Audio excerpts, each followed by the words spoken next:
Evangelize yourself every day, because you'll be so full of belief and faith that people will want what you have. If you try to evangelize yourself and you view yourself constantly as a sinner, it's really hard. I have a tendency historically to call myself out. So it's a rhythm of identity, and it's a rhythm of stepping into who you are called to be and who you really are. Find out what your tendencies are and then upgrade to a different reaction so that you walk with power and you bring peace everywhere you go.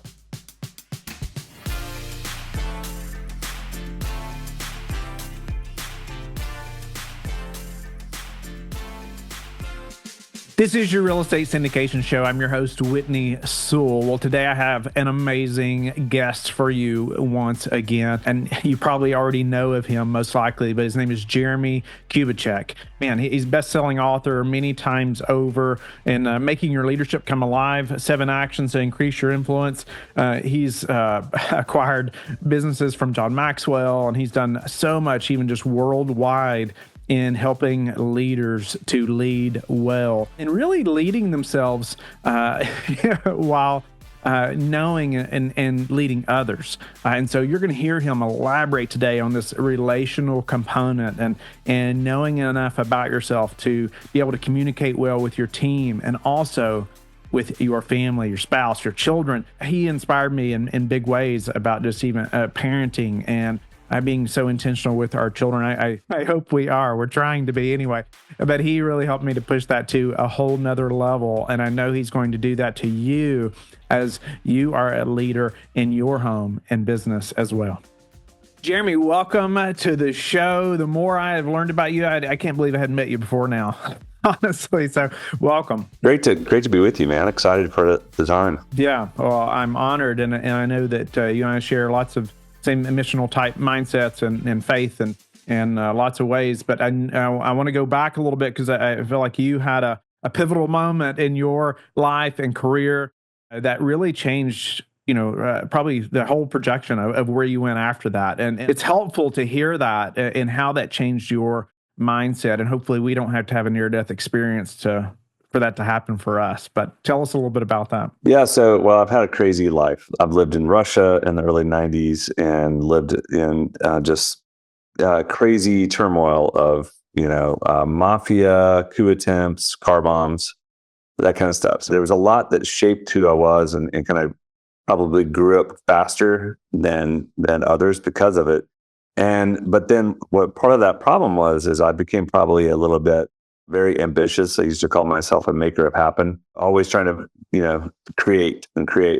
So it's been a struggle probably in my life with that ambition as a whole. So fast forward, my wife and I was starting a company called Giant, and we had 0 clients. And it started with like, hey, why don't we take a vacation before the startup? And because I know how intense the startup's going to be. So we went to Cancun in September because it's cheap. The problem is hurricanes come there too. And a hurricane trapped us, and Hurricane Isidore, category 3, pretty stout. So we got moved inland into a different hotel from our resort. It was a flea bag kind of place where we're like, let's not stay there. So we go see a movie, as you do in a hurricane. We're the only ones in the movie theater. We see Signs by Mel Gibson, and he loses his wife and to a drunk driver in the movie. Sorry to run it if you haven't watched it. You had 20 years. You had plenty of time. So I ended up, we get back in the car. We're 2 blocks away from our hotel. The hurricane is about an hour away, the eye of the hurricane. And I just start praying, God, if anything happens to Kelly, I don't want to be like Mel Gibson. If anything happens to my kids, I'll trust you. I have 3. Anything happens to me, I'll trust you. 1 second later, Kelly screams out, and there is a drunk driver, and a headlamp right in my ear, and it crushed the side of this little taxi. Pushed me into the driver's seat. Sternum pops out, 9 ribs break, 6 literally snap, 3 fractured, severed intestines, bruised every organ, paralyzed from the waist down. There you go. In a taxi in Mexico at 10:30 at night, 10-ish at night. That was the experience. And so I had this opportunity of like, okay, I'm screaming outwardly, but inwardly, I'm like, okay, well, we just talked about this. I'm your man. Yeah, I trust you. If anything happens to me, I'll trust you. That was the journey. 20 minutes in, I'm realizing I'm not going to make it. And my wife is hurt. She's got her shoulder broken, and she's trying to help. Our friends, we had two friends with us. They're trying to help find people. It was chaos. But this whole time, I'm literally having conversations. And when I realized I wasn't going to make it, it was, God, was I your man? Was I a good husband? And was I a good dad? And that was all I could think of. Those are the only three things. I had done a lot in life, all the maker of happen stuff. Didn't come up, wasn't on the radar. It was those three things. So I sat in this taxi in Mexico and I can't breathe. I'm seeing my sternum. I realized I thought my back was broken. It wasn't, but I thought it was. All of a sudden I look at Kelly and I shake my head like I'm not going to make it. And she looks over me. She didn't hear. I can't talk, so she didn't hear anything I'm thinking. She looks over me and she goes, I know, but I want you to know you're God's man. You're a great husband and a great dad. And she said the very three things I had been talking about and asking. And I'm like, did you just say that? I was like, how did you? It's crazy. And I literally breathed my last breath and floated. I was gone. She said 4 minutes, 4.5 minutes. And I'm floating above the car, and the slowest fade you can imagine, like a movie set, just right above the car. Yeah, that's when it got real. That's when my belief in God went to a whole nother level, because one, I was at peace. I was totally at peace. And then we had our friends, Carmel is her name. She put her hand on my arm. She said, no, in the name of Jesus, give him breath. And I came right back into the body, right back into the pain. The ambulance shows up, and then it's another ordeal, which will take too long to share. But that was the start of rebuilding my faith and rethinking how big God is and seeing the world a little differently. I cannot imagine obviously the emotions that are all happening at the moment for you, your wife, even your friends, right? I mean, are so involved in that moment and what's happening. Thank the Lord you survived. Speak to how this did pivot, like just your mindset, how this pivoted everything for you going forward versus what you were thinking the day before, or maybe even that morning during breakfast, right? What did this change? Well, it's one of those things where it changed a lot, and then you still have these human tendencies that come in, right? And then, like, I still have tendencies to worry, scurry, anxiety, and yet at the same time, I experienced a level of faith that was unbelievable. An example: I had to have surgery in Mexico. We had to pay in advance. We were out of network. I'd quit my job. We were in Cobra. So we were literally, it was like a $18,000 something payment. So we pay it and we get home, and that was the money that we had saved for starting Giant. And we get home, and then I get home, and our first client had sent me a letter, a check before I left. It was postmarked before I left, but we just didn't get it. And I get home, and there's a check waiting. And he said, I hope it's okay. I need to pay 6 months in advance. Same amount. Changes the way that you see everything. So to go, we live in a finite world, and God is an infinite God, and the idea that he can do anything. And so it's just this interesting battle with, I run companies. I start businesses. I've built businesses. I've sold companies. I used to own John Maxwell's assets. I used to own Catalyst, LeaderCast, all these big events. We've done big things, sold them. I started new things. And it's still a battle because of how human I am, we are. And so it's still a reminder. I have to remind myself of the faithfulness and remind myself of those times, or I can go back into just normal living. How did this change? Obviously, you were successful before the accident, ultra successful after leading so many companies, like you said, acquiring John Maxwell's companies and all these things. But how did this change your, say, leadership style? From before to after this happened. It's actually a journey. It's not like the destination. First and foremost, like it took me years, Whitney, to get to the point of like, what happened? Like literally, it took years to go, how did that take place? We had multiple miracles that took place. And I was a Baptist boy growing up, so I didn't necessarily believe in a lot of the things that I experienced. And then I experienced it. So it reshaped my view of what God can and can't do. So when there's obstacles and issues, it's like it reframes like, oh my goodness, yeah. Or remember what happened?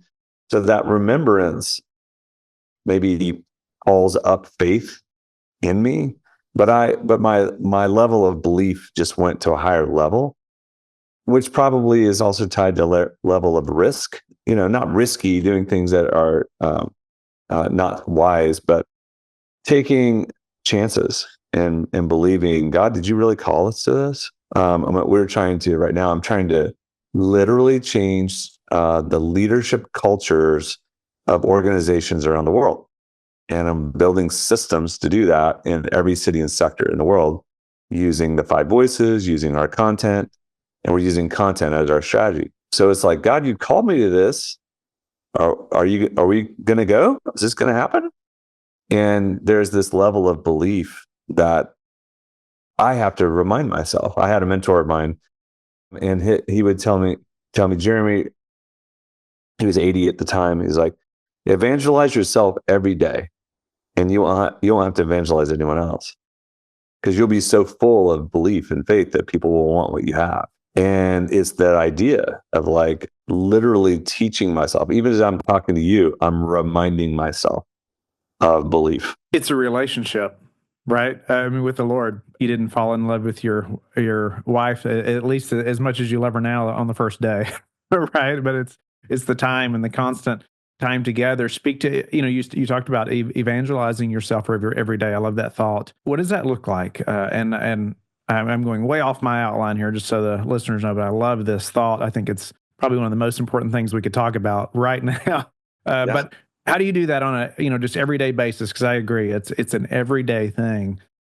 And what does that look like? Yeah. So for me, it's identity. You have to know who you are first. I always ask people, are you a sinner or a son? Pick one. And well, I'm a sinner saved by grace. I'm like, no, wait, who does God see you to be? Well, son.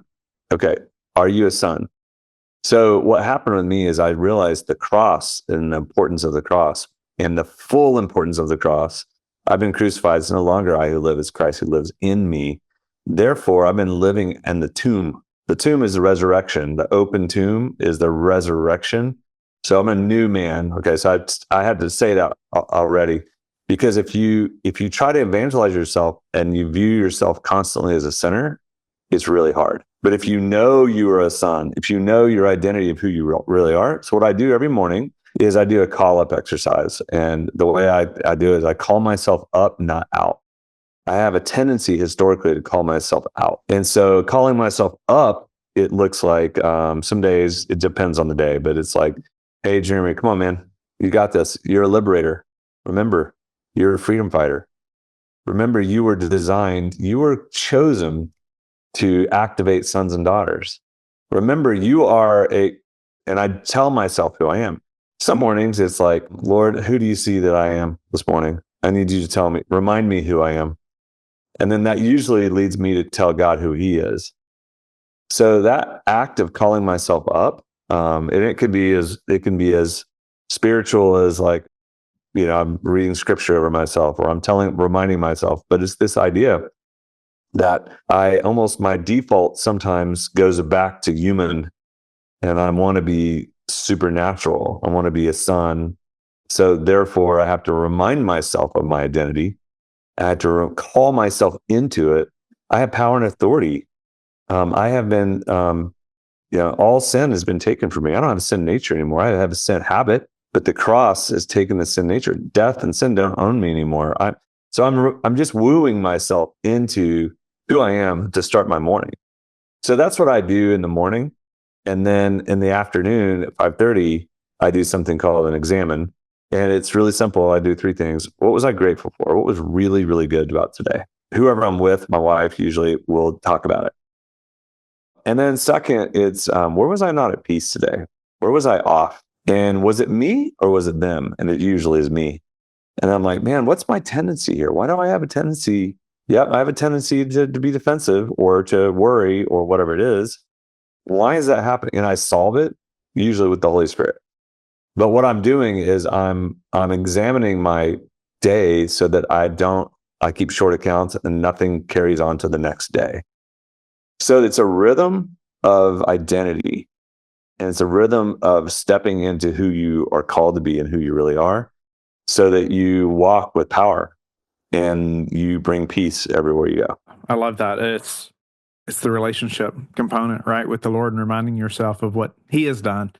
Man, what a grace on your life, and that He has provided. I need to be reminded that often as well. I'm probably more of it, right?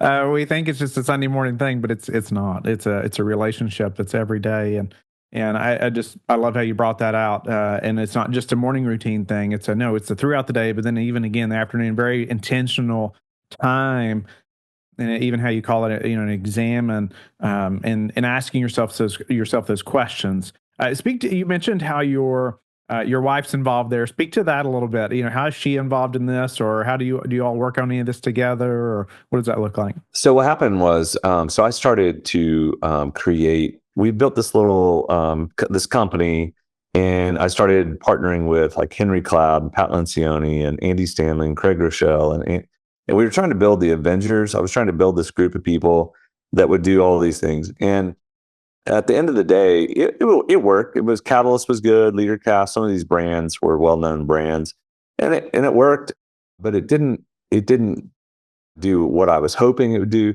So Henry and Pat, I'll never forget, they were like, Jeremie, you have this content. Why don't you do it? And I was like, you mean I can? And so in about 2011, I wrote my first book, became a bestseller. I started creating content.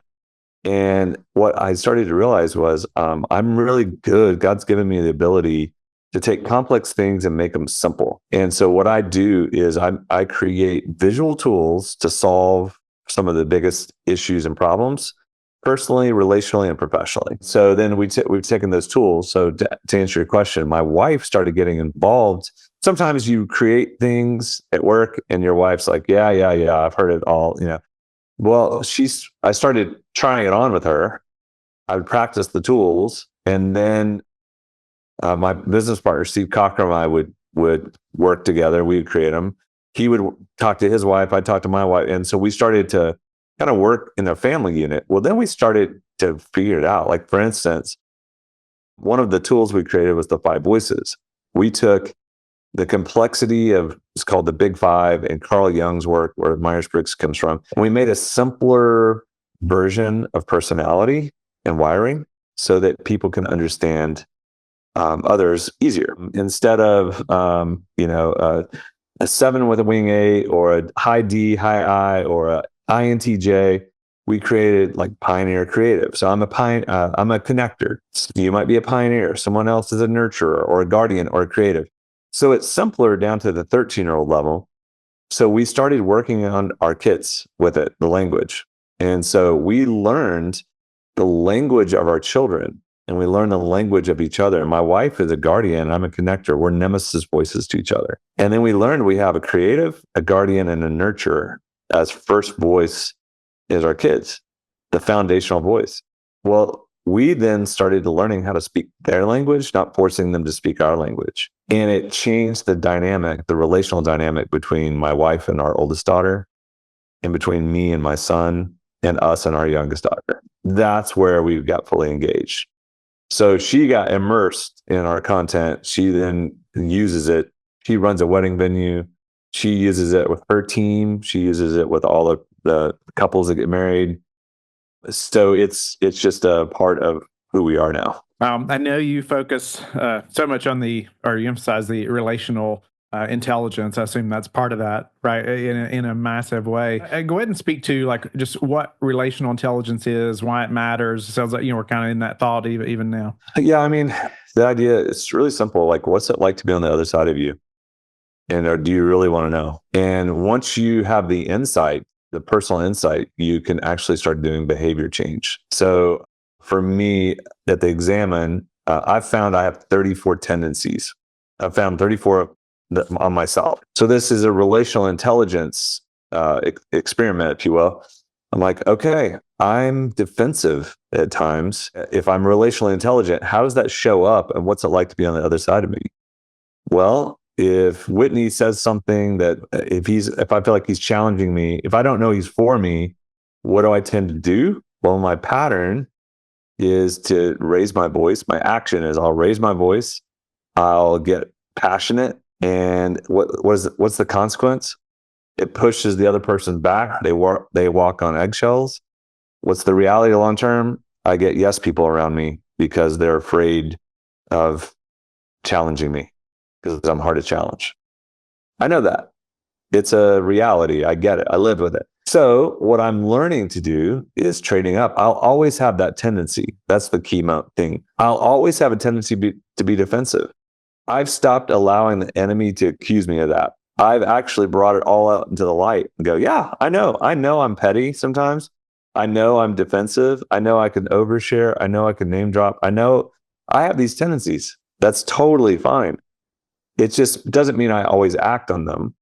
It means that I have them. So now what's happening is I have figured out a different reaction. So whenever someone says something to me, I'm getting defensive. I'm like, dude, you're getting defensive. Use your flares, your counter system here. And I go, okay, hey, wait, Whitney, are you saying this? Are you saying that? And you're like, no, I'm saying that. I'm like, oh, yeah, I get it. Yeah, it makes sense. By asking that simple question, it took my normal tendency, which was a negative trait, and it countered it, and I traded up to something different. So that's an example of relational intelligence. The ability to know what's it like to be on the other side, find out what your tendencies are, and then upgrade to a different reaction. What's the best way for a leader to really assess that, or to see what it's like to be on the other side? Or does it go back to that afternoon intentional time like you talked about, where you're like reflecting on what happened today? How did I react in that moment? Is that what it is? How do they assess that? Yeah, well, so a couple of things. Number one, and I can give you, we have a free assessment, the 5 voices. You can take the 5 voices assessment and find out, and we actually share what some of your tendencies are.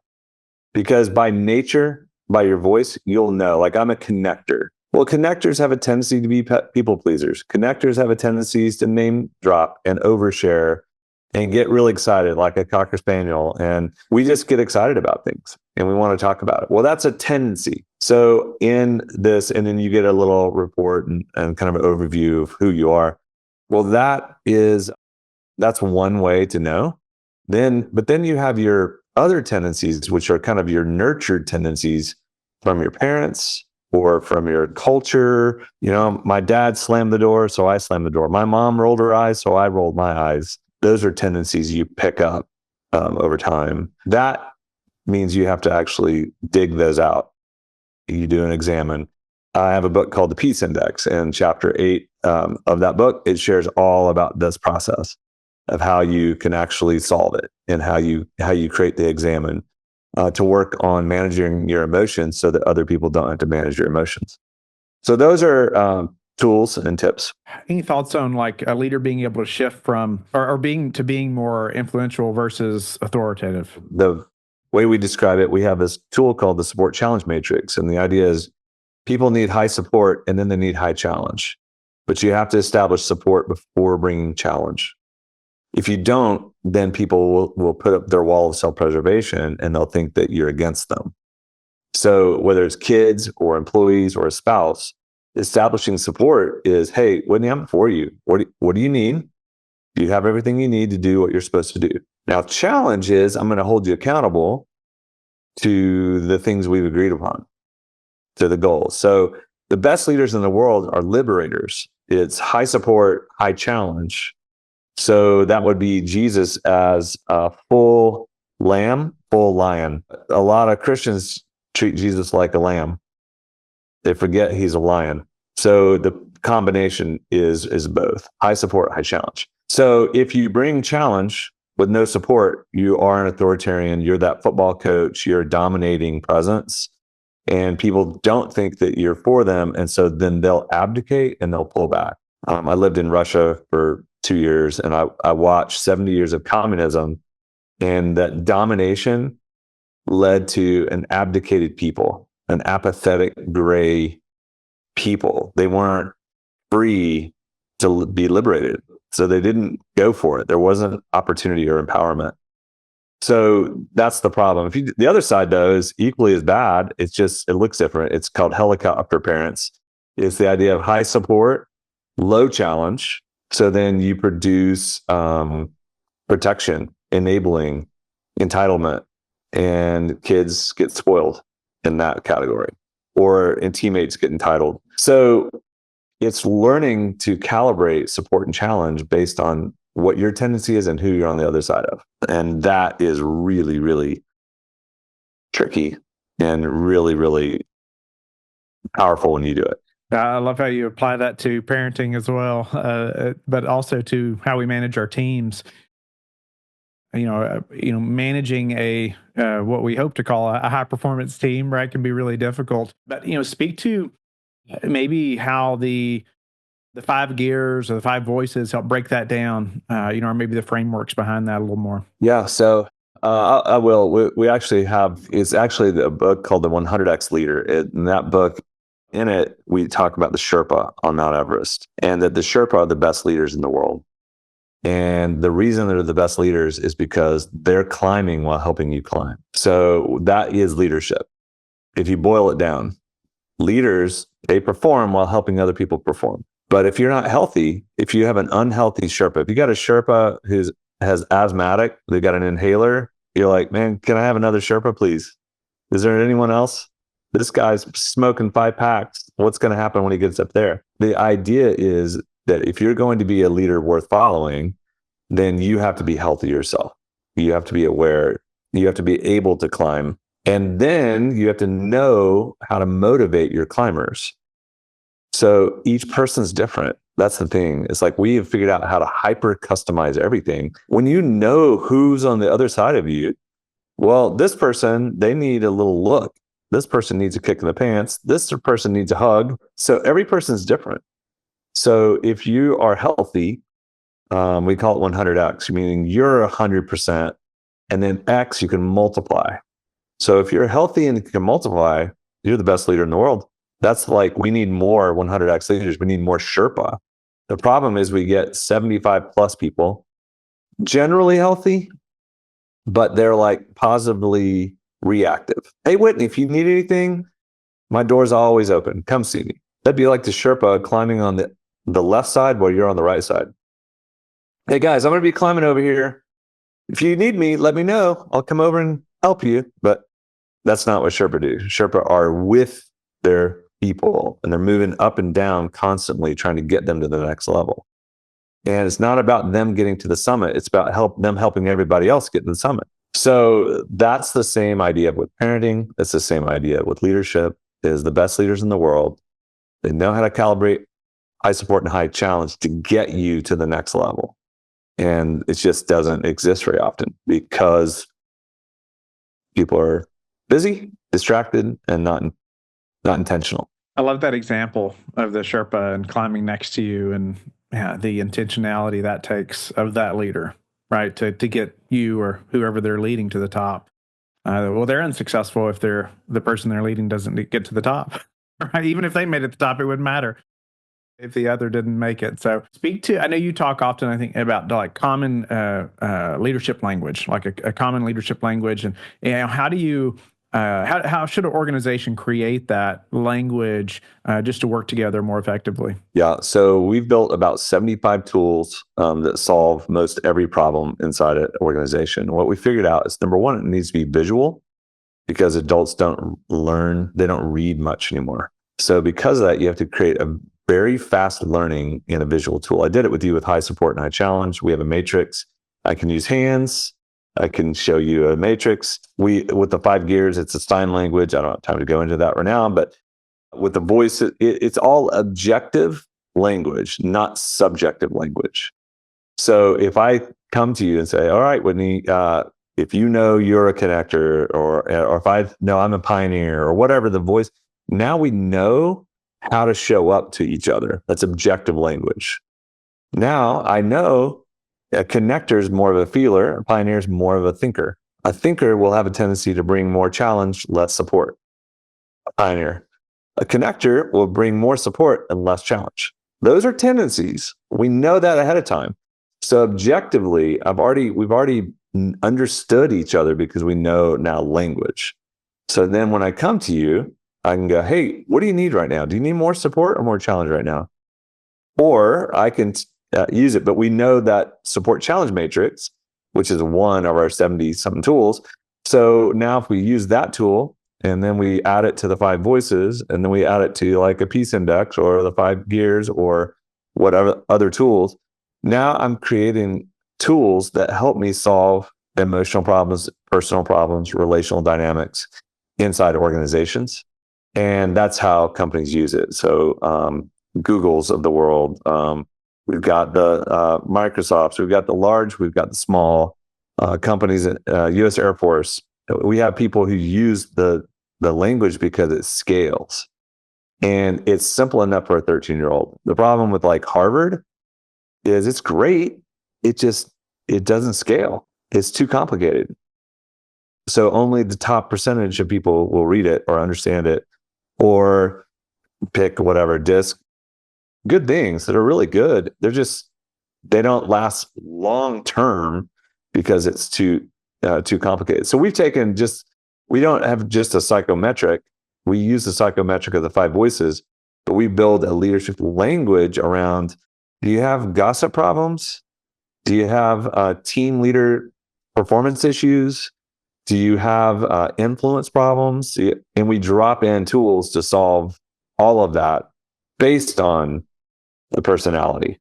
So it goes longer. So that's kind of what we've been working on, is building a language that people can drop and use inside their organization. A thread on that. Speak to, keeping employees engaged, right? Or motivated, aligned, as we're, say, learning these new things or learning this new way to communicate. But, even with, say, rapid growth, at the same time, that causes all kinds of other issues, right? But how do employees, how do you encourage them to stay engaged and motivated and aligned? You have to break it down in 3 areas: it's personal, relational, and professional. Okay. So personal might be they have stuff going on at home you have no idea about. They have their marriage is falling apart. They've got a sick kid. They've got some drama in their life, and you don't know it.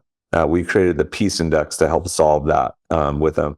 So that's one area. So they're not going to be engaged if they're about to get divorced. If you don't take the time to get to know them and understand what's really going on, or they don't let you in, then you just assumed, man, he used to be great. I don't know what's happened to him now.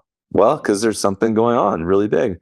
Second might be relational dynamics. They're not engaged because I'm a connector and he's or she's a guardian, and guardians wear me out, or I wear her out because I'm a connector. And so relational dynamics are occurring, but you're not aware. You haven't thought of it. So therefore, you're speaking your language.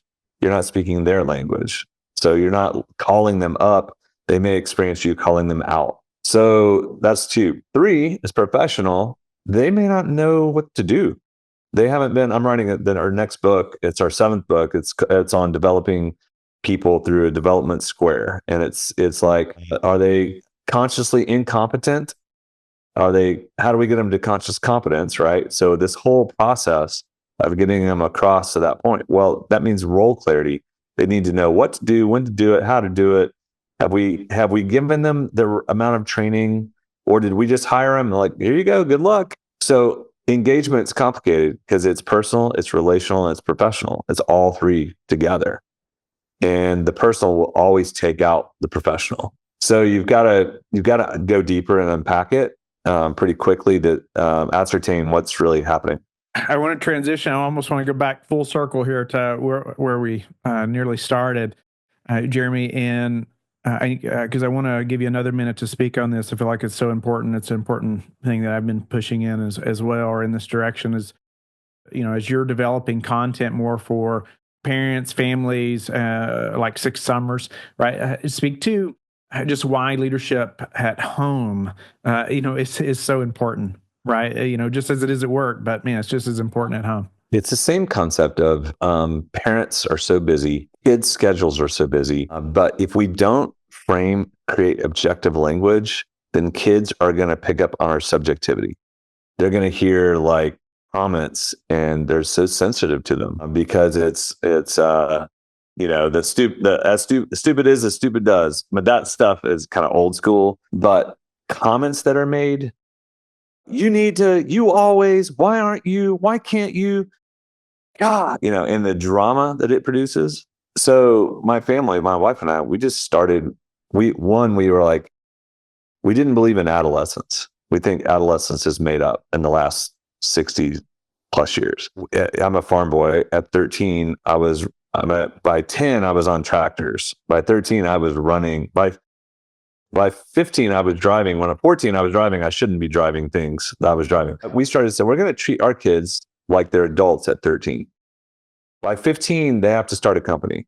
So in Kubicek family, you have to have a company. So Addison did video vignettes for a few businesses. Peter, Will had an auto detailing. Kate made a little card company, sold custom cards. I mean, you had to have a business because we want you to see how to. So what we're doing is we're trying to get our kids involved. And then what we started to use is the same tools that I've shared with you. We started using it on our kids. And a tool is like a mirror, and a mirror doesn't judge. A mirror reflects reality. So what we would do is we let the tools do the heavy lifting. Okay, so what are you saying, bud? Are you saying this or that? Like, what do you see? And we're helping him solve his issues by equipping him with tools. There's about 10, 12 tools that are perfect for families. And we're creating this as well inside families.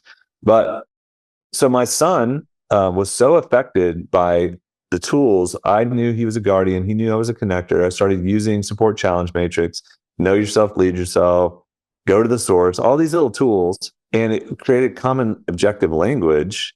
And the tools started doing the heavy lifting. So that if there was an issue, I would just go, hey, bud. And he's like, I know, I'll get it. I know. And he would process it. And he was, do you need me to listen, or do you need me to help you solve? I just need you to listen. Okay, great. So over time, fast forward, he went to OU, graduated. He was a track guy, entrepreneur major. He had all these job offers, and he said, I think I want to start a company with you. What if we took what you did with me and we packaged them for parents and train parents between the ages of 13, if they have kids between ages of 13 and 18? Why don't we help them pull this off and solve? So that's what we've been doing. We're figuring out how to get the information to parents, but it's been really, really fun helping parents change their tendencies and patterns. Because oftentimes we'll say to parents, how's that working for you? Yeah, you do the same thing expecting different results. That's insanity. So what if you try a different technique? So. Love that. I love the intentionality with the kids too, and pushing them to think that way, even at a young age, right? And I love how treating them like an adult. Just that so often I feel like they rise to the almost what you expect, Mm-hmm. right? Sure.